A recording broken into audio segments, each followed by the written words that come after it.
Gülüm Kasımbayeva.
Ушул көчмөндөр чыгармасынын сөзүн жазган кыргыз эл акыны Гүлсайра Момунова апабыз.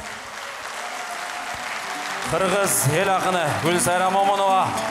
Урматтуу Гүлүм, сенин элге тартуулап жаткан жаназып ырларыңдын автору болуп калганыма өтө бактылуумун. Үнүң ала тоо менен Жапонияда кылымдар бою жаңыра берсин.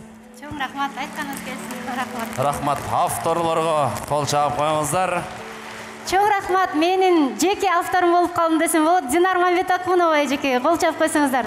Жана ошондой эле ушул көчмөндөр оюнунун сөзүн жазган Гүлсайра Момунова апабызга дагы дүркүрөгөн кол чабар болсун. Чоң рахмат сиздерге. Анда эмесе кутмандуу кечиңиздер менен